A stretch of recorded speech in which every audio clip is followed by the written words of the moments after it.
What's up, guys? This is Alec from Blackhouse Vapor Company, and today we are taking a look at the new SMOK GX2 4 kit that they just barely released. This guy is a 220 watt dual 18650, but it comes with the capability to switch into a quad battery device with this extra backplate that they include. Now, the quad battery device is very similar to the GX350 that they released a while ago, which was their quad battery device. You couldn't switch it back and forth from dual 18650 to quad 18650 mode. It was just a quad 18650 mod. So this one's definitely a little bit more versatile, but let's take a look at it and see some of the features that I like and dislike. We'll take an up-close look at it, and I can show you the new finish that they're using, the new form factor. It's definitely reminiscent of the Alien, but it's much sleeker in my opinion. I think it looks a little bit better, and it's nice if you kind of are into a more stealthy look for your mod. I think that this will definitely appeal to you a little bit more than the Alien 220 mods do. Not too many things have changed on this from the Alien 220 to this form besides the form factor itself. They're still using the side fire button, and they're still using the same chip that they've used in many of their previous mods. The screen looks exactly the same as all SMOK screens do nowadays, but really the big deal is that you can switch it from 2 batteries to 4 batteries very easily and very quickly, which is nice if you are somebody who needs to access a little bit more power. You maybe want to switch from this big baby beast that comes on here to an RDA and do some building. You're more than welcome to do that. It builds down to 0.1 ohms, and you can build all the way up to 3 ohms. This is one of the better looking mods that SMOK has produced recently. I think the finish on it seems of better quality than the Alien 220s. It's kind of comparable to Q-Box. I talked about that a few videos back, and I talked about how I thought the finish on that one seemed much thicker. It seemed like it wasn't going to chip as easily, and it seemed much smoother. This is very reminiscent of that finish quality, which excites me. It means I think that they're moving towards a little bit more high quality production, and it seems like their consistency is starting to come back a little bit, but I've always, like I've said, I've been a little bit skeptical of SMOK just because of how much they produce. There's always, it seems, more room for error with SMOK than with other companies, purely because they're producing in such large quantities. This GX2 comes in tons of different color options, as is standard from SMOK whenever they release a new mod. They've got gold, they've got purple, stainless steel, they've got black with red accents, they've got red, they have blue, which is kind of a weird baby blue, aqua blue, kind of somewhere in the middle there, and green as well. You're seeing the red right here, the green one in this package right here, and just tons of different color options right off the bat. And I'm sure if this is as popular as their Alien mod, they'll do tons of different spin-offs with it, just like they did with the Alien mod. The camo and the splatter, we've seen tons of different styles from SMOK, and they probably will become available to this in the future if this thing does take off the way that I think it will. Because of its form factor, because it's smaller and sleeker than the Alien 220, and because it competes with the 220 in every way.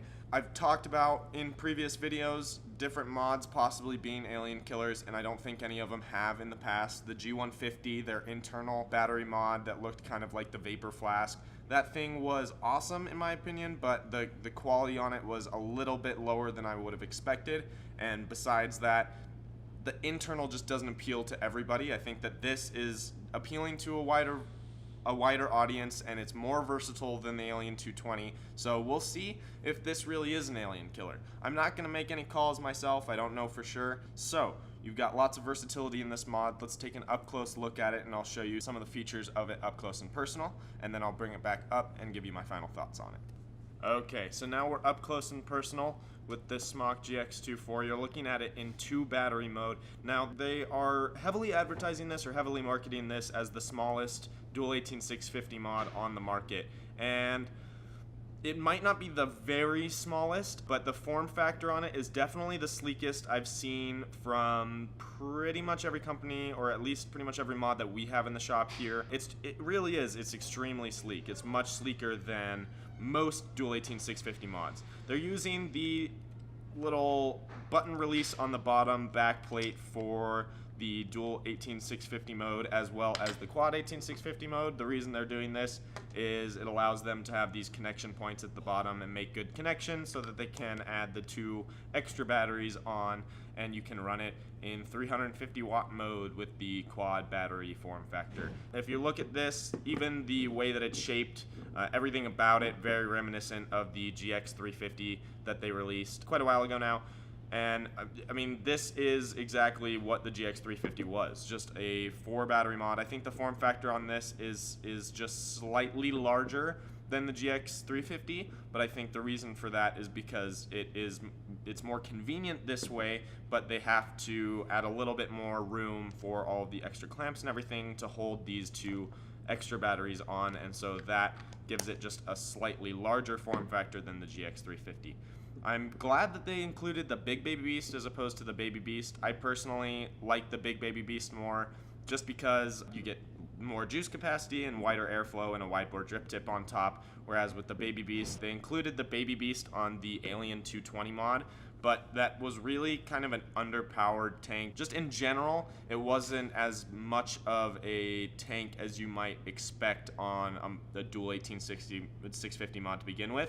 Now that being said, the Big Baby Beast and the Baby Beast both use the same coils, so regardless, you can get the same power output out of them. The difference is just going to be, I think, for any mod bigger than just a single 18650, you want at least a 5 mil capacity on your tank, and if you're going to be rocking it in quad battery mode, it looked really weird with just a regular Baby Beast on it. So I'm glad that they included this.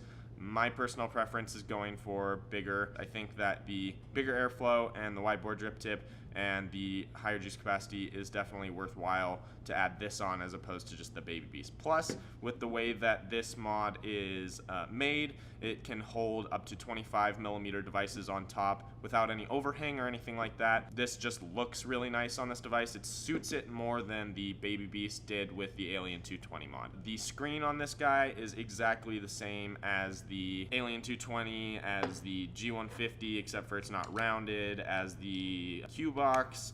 5 clicks to turn it on. GX2-4.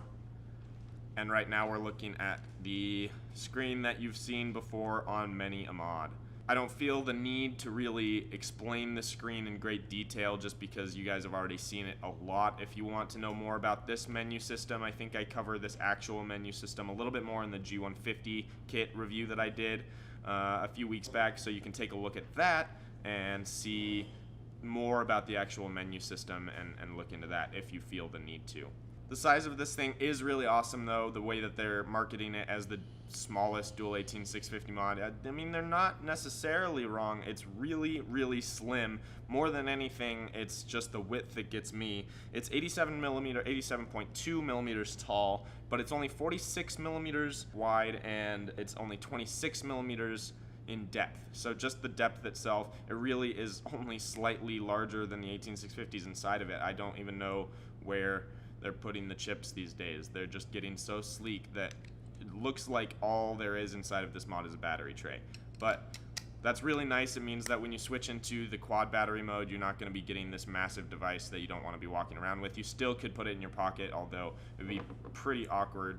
It's probably more of like a road trip device if you know that you need the extra battery power, or if you're just building or doing something a little bit crazy. Adding the 2 extra batteries on doesn't change the form factor terribly, but it definitely makes it less convenient than this super sleek dual 18650 mode. Once you have it in the 4 battery mode, it'll turn on without any extra things that you have to do to it, and now you can see the chip automatically senses that you can now go up to 350 watts. I would never use that much wattage. I really don't ever go above 100 watts, but I know a lot of you guys like to use like the TFV12 tank or even the TFV8 with some of the coils that it has, the T10 coil or whatever. You can actually access some of this higher end power with those devices, or if you're building and doing some really crazy stuff, you might be using that power. But even with my builds, I'm really not going above 100 watts. It's a nice extra feature though, so you don't have to buy 2 mods. If you're looking for a mod that is slender, will fit in your pocket, and is only 220 watts, comes with a nice tank on top, you've got that option. And then if you want to do some bigger builds, or if you want to use more power, you can do that as well, and you only have to purchase 1 mod. You don't have to go out and purchase an Alien 220 and a GX350. Now it's all in one. I think that if they were to release this mod sheerly as a dual 18650, it would still do really well. I think a lot of people would probably purchase this just for the form factor on the dual 18650. I know that I probably would. I really like the much more sleek form factor than the Alien. I think that it It works really well, it fits better in your pocket, and it still looks really great with a 25mm device on top, which is pretty impressive in my opinion. So, but let's take this back up into a wide shot, and I can kind of give you guys my final thoughts and opinions on this guy and tell you whether or not I think that it's worth your dollars. Couple things I forgot to mention, just what's included in the box. You get the 2.4 mod itself, you get the 2.4 4-battery backplate, as well as the dual 18650 backplate, so that you can run it with 2 batteries or with 4 batteries. And typical of SMOK, you get 2 atomizers included in the box, 1 pre-installed and 1 extra coil. This time around they gave you a Q2.4 coil pre-installed, which makes me really happy. That's my favorite coil. I think the single coil for the Big Baby Beast and the Baby Beast is the most efficient wicking coil. I think it lasts the longest, and it still has awesome vapor production even though it's a lower wattage. Coil means that you can run that single coil in dual 18650 mode and get awesome battery life from it still. But they do include a T8 coil as well, which is their kind of more high power quad coil setup that they tote can go up to 110 watts. So still, even with the highest wattage coil that you can get for the Big Baby Beast, you really can't access the full power of the 4 battery modes. So with this particular kit, if you're trying to access past that 110, 150 watt mark, you're going to be looking at buying a new device to put on top if you don't already have one. But really, is it necessary? No. You can run it in this sleek dual 18650 mode and probably be really happy with the vapor production all day long. So my final thoughts on this thing, I think it is an improvement on the Alien 220. I think that I'm really happy they're going away from the bottom battery door on this guy, and I know that they kind of had to have this form factor with the switching from 2 batteries to 4 batteries. They really had to use the Relo style backplate just to have that ability. We'll see whether or not the springs on the bottom of this actually hold up, but for now I'm extremely happy with it. You're getting a dual 18650 mod that is a higher quality than the Alien 220, and it's in that same price range, but you also have the versatility of a 4 battery mod included in the box as well. So you can't really lose by going this direction unless you really like the form factor of the Alien 220. But yeah, thanks guys for watching. This is Alec from Blackhouse Vapor Company again, and we'll see you next time.